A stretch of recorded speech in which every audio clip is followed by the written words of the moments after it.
Ini mengerikan ya. Saya melihat ya, kayak kebaikan, tapi kayak ini teman-teman, kayak iblis juga. Dia nggak punya. Lebih baik kita deketin aja teman-teman. Sini. Astagfirullah.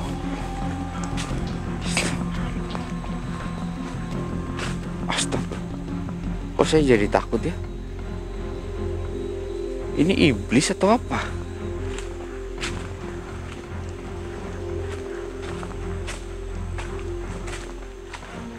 Astagfirullah. Iblis teman-teman.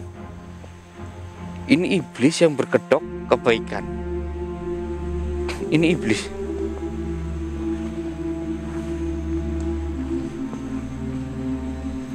Assalamualaikum.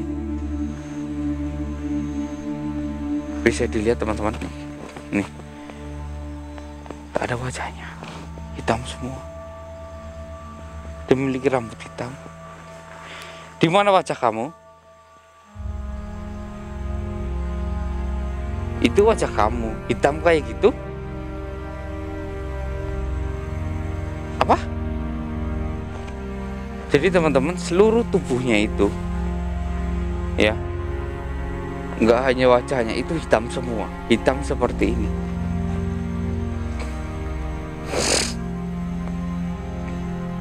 Kenapa bisa menghitam? Apa yang terjadi?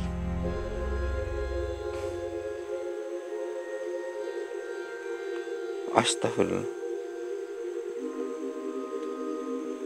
Benarkah seperti itu?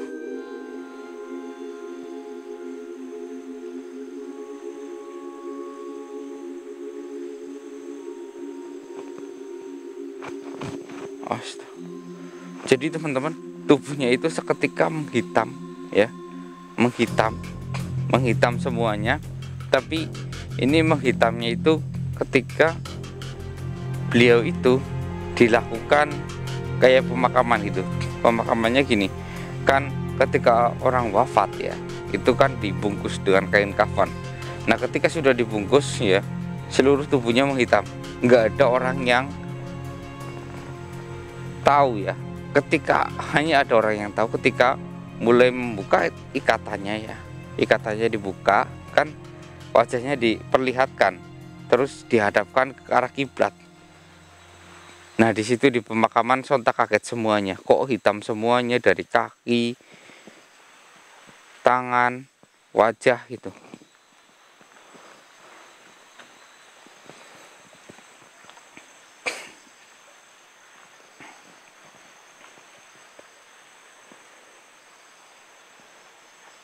Karena dosa.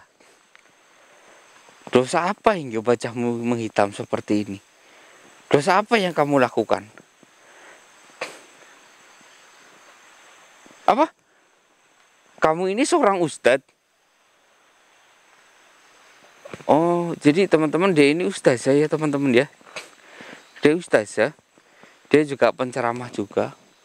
Ya, memberi ceramah yang baik-baik kepada orang-orang gitu teman-teman ya, kepada ya biasanya kalau ustazah itu ceramahnya ke pengajian ya gitu teman-teman. Ya, dia mengajarkan kebaikan di situ. Tapi hah? Kamu nggak bohong? Lalu lantas bagaimana? Apa yang terjadi dengan oh, dia masih hidup juga sekarang? Oh. Kamu salah jalan. Ya. Hal yang kamu lakukan itu memang benar, tapi kamu salah jalan. Astagfirullahaladzim. Ini contoh ya teman-teman ya, buat kita ya, bahwa ini memang tampilannya sangat baik, sangat bagus ya, serba putih, berhijab, tapi wajahnya, rambutnya ya, seluruh tubuhnya itu tak berakhlak gitu teman-teman. Tak berakhlak.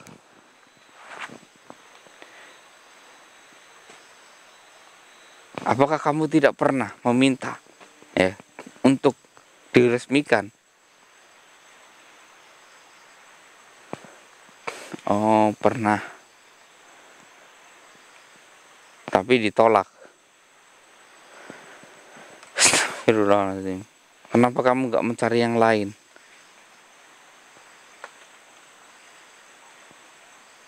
Astagfirullahaladzim. Ya Allah. Kamu itu sudah baik. Kamu itu sudah sempurna. Sayang kamu salah jalan. Astagfirullahaladzim. Sulit mencari orang-orang seperti kamu. 1001. Tapi kenapa kamu mau terjerumus seperti itu?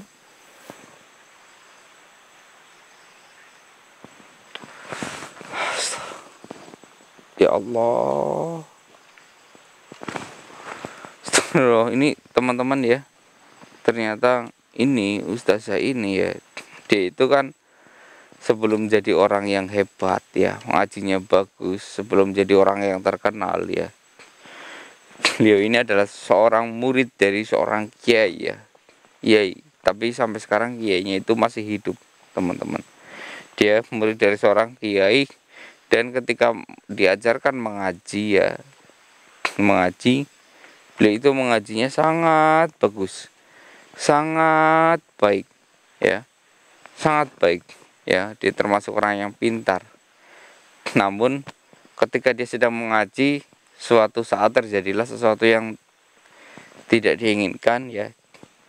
Karena dia itu suka mengaji sebenarnya, tapi keluarganya menyuruh dia untuk bekerja. Di saat itulah keluarganya itu karena sedang mengalami masalah keuangan ya, dia dipaksa bekerja. Tapi seorang kiai berkata, kenapa dia suka mengaji kok ya. Terus keluarganya bilang karena ada kebutuhan ini ya, sedangkan keluarga yang lain itu kayak dia kan paling kakak ya, dia mempunyai adik-adik juga, adiknya belum bekerja ya, dia mempunyai adik 2 belum bekerja. Jadi keluarganya pun menuntut dia untuk beliau bekerja ya, mencari uang.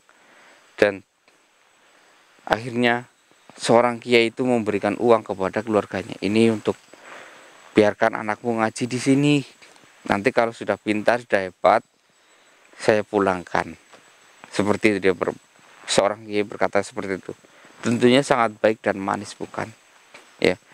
Dan dikasihlah uang 50 juta ke keluarganya untuk biaya hidup keluarganya ya. Dan ketika 50 juta itu sudah diserahkan ya, semuanya 1 bulan 2 bulan berjalan dengan lancar sekali ya. Dan ketika itu ya, mungkin namanya orang yang memiliki hutang ya, pasti diungkitkan. Dan kiai itu mengungkit ya, oh iya kamu pun punya hutang kepada saya. Itu teman-teman, waktu itu kamu sudah punya uang itu. Dia berkata, saya nggak punya uang, saya kan setiap hari di sini mengaji, menimba ilmu di pesantren ini gitu teman-teman. Dan dia berkata, kiainya itu berkata, oke, saya sebenarnya nggak membutuhkan uang, tapi saya akan membuat utangmu lunas. Gitu teman-teman, kamu ikut saya aja. Dia nurut karena saking polosnya, dia nggak tahu apa yang terjadi ya. Saking polosnya dia dibawa ke suatu ruangan gitu teman-teman. Dan naas terjadilah hal yang tidak kita inginkan ya teman-teman ya. Dan dia tetap diam. Keluar dari ruangan itu, dia diam, merenung sejenak. Dia nggak bisa berkata apa-apa. Kayak kesehariannya itu penuh dengan kesedihan. Dan dia tetap mengaji di situ ya. Namun kejadian itu tidak hanya satu kali teman-teman, tapi berulang kali ya. Makanya tadi saya bilang, kenapa kamu gak meminta? Dia sempat meminta untuk dinikahi, tapi kayaknya nggak mau gitu teman-teman, nggak mau. Padahal ketika dia meminta, beliau itu sudah menjadi ustazah ya, udah ceramah di mana-mana, udah ini di mana-mana ya. Tapi sayang, kalau menurut saya itu lebih baik waktu itu ketika dia sudah dilecehkan sekali ya, lebih baik dia pergi dari tempat itu. Toh masih banyak tempat yang bagus untuk menimba ilmu ya. Masih banyak tempat yang bagus untuk menimba ilmu daripada dia di situ terus. Dia sudah punya banyak uang gitu teman-teman. Ketika dia sudah mempunyai banyak uang ya teman-teman ya, dia kan sudah ceramah di mana-mana, dapat amplop dari ya yang dia ceramah di mana-mana, ilmunya sudah banyak, tapi dia belum bisa keluar dari lingkaran itu teman-teman ya. Nauzubillahi min dzalik ya. Makanya tadi saya bilang, kenapa kamu gak mencari orang yang mau menikahimu gitu. Katanya dia ini takut gitu teman-teman. Takutnya kenapa? Ya, kalau dia menikah dengan orang lain sedangkan dia mencandang gelar ustazah, dia itu sudah tidak suci teman-teman. Dia takut suaminya akan kecewa. Makanya dia nggak mau mencari lelaki lain. Gitu teman-teman. Nauzubillahi min dzalik. Ketika itu dia diazab ya seperti ini teman-teman. Kulitnya menghitam, ini semuanya ya. Jadi di dalamnya itu dia itu hitam, tapi luarnya itu di penampilan orang itu sangat anggun, sangat cantik ya. Kayak mungkin kalau Mister itu melihat beliau masih hidup, wah ini wanita sudah cantik, pintar lagi menimba ilmu gitu teman-teman ya. Ilmunya bisa digunakan ke orang-orang ya, bisa ceramah yang baik-baik ya, mengajak orang kebaikan, tapi di dalam dirinya ya seperti ini teman-teman, sesat.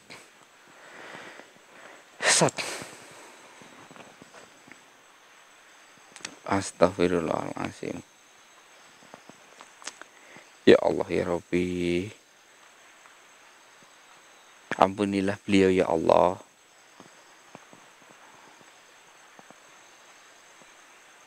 Astagfirullahaladzim. Boleh saya memperbaiki hijabmu itu? Mohon maaf ya, ini demi hal yang baik ya teman-teman. Ini saya akan memperbaiki hijabnya. Bismillahirrahmanirrahim.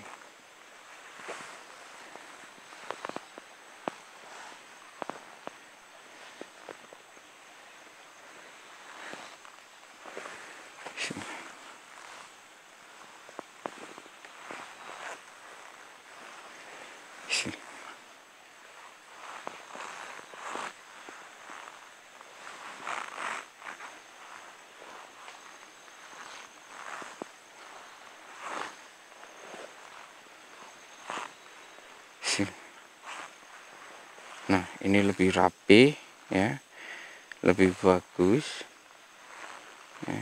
Tidak terlihat rambutmu, karena rambut itu aurat ya. Ya kalau perlu nanti kalau ada cadar, saya akan cadarkan kamu ya.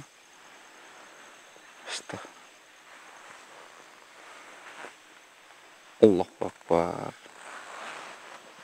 Ya mas kameramen, kayak gini kan lebih cantik ya. Sayang wajahnya itu sudah rusak teman-teman. Astagfirullahaladzim. Dari hal kayak gini apa yang kamu dapatkan?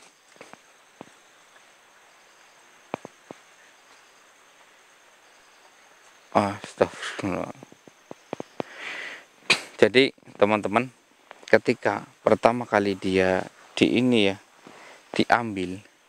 ya teman-teman, dia diambil nyawanya, seketika rohnya itu langsung dibakar teman-teman, dibakar, rohnya dibakar seketika dan dia langsung menghitam. Yang dia rasakan seperti itu.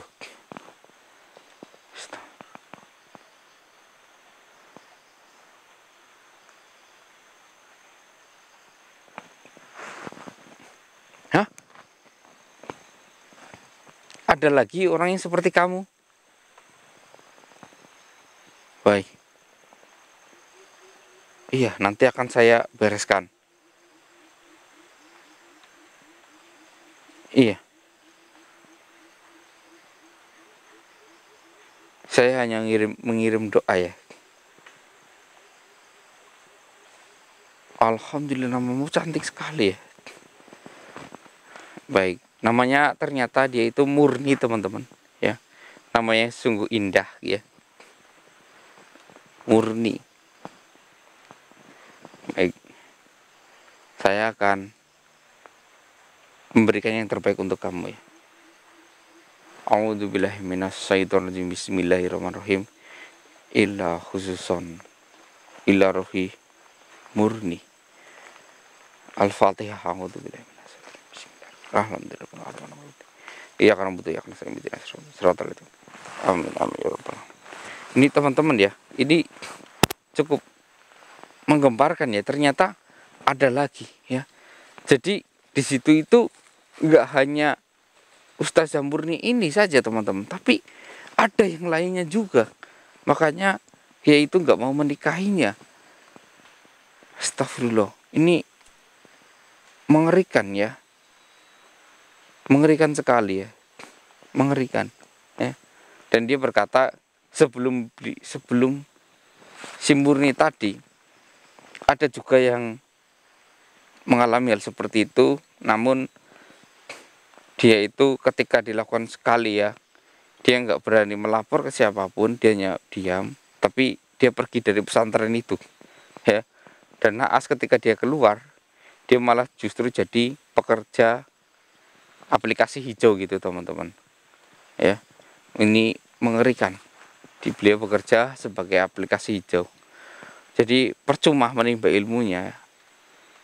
Tapi buat kalian yang para wanita yang sudah terlanjur melakukan hal itu, jangan sia-siakan hidup kalian. Saya minta jangan sia-siakan hidup kalian. Bukan berarti kesucian kalian itu hilang, kalian sudah kayak kehilangan harapan. Tidak. Tidak seperti itu teman-teman, tidak. Namun ya, kalian itu mau berubah sedikit demi sedikit ya.